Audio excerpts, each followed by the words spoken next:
I have followed the efforts of the Biden administration in this regard. But what I'm talking about is appointing and not relying on other envoys or ambassadors. I'm talking about creating a new ambassadorship for the 15 Pacific Island nation states appointed by the president and confirmed by the Senate, who would spend her or his time traveling to all of the island states, talking about trade, investment, and listening. So, Senator, I'd say two things to that. One, I think it is important that we continue to engage these countries independently, given their independent sovereign status. But to your point, and I agree, this is important, we have appointed a senior envoy to the Pacific Islands Forum. This is the main body, as you know, that brings all of these islands together. We appointed someone who's a deeply experienced ambassador. But it's not created in law, is it, Mr. Secretary? It's not. It's an appointment by the Secretary of State. Okay. That's correct. So a new president could come in and say, we don't want to do this anymore. That's correct. Could she or he not? That is correct.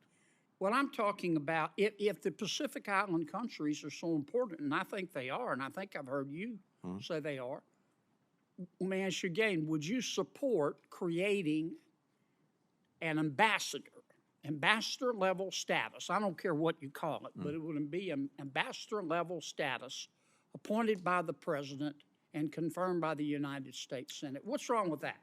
I would just say, Senator, that first, the senior envoy that we have, who is a former ambassador to several of these countries, in effect, fulfills that function.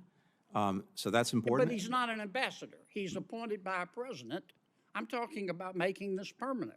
Well, of course, a future president could decide not to appoint an ambassador at any given country. Well, but why wouldn't you want to? Why wouldn't you want to embed this in the law and give the Pacific Island countries the respect they deserve? So I feel that Kennedy, really took his time when he asked the question to Blinken, and he made sure his question was very detailed, specifically on what he was asking.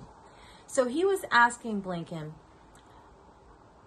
why can't we create an ambassadorship for the 15 Pacific Island nation states? And this position would be appointed by the president and then confirmed by the Senate. And this person would go around and visit all the states and talk to them about trade and other stuff.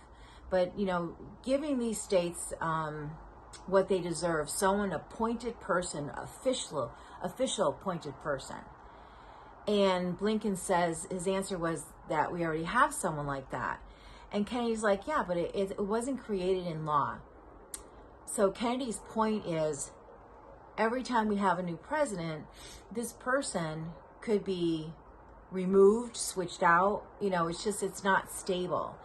And when you're appointing someone in an ambassadorship to a role like this, you want that person to be able to build relationships and really connect and build from their time spent, right? So the thing that just kind of leaves me wondering, why did Blinken continue to ignore Kennedy's specific question about making this position more formal and done and created through law? Why was he trying to dodge that question?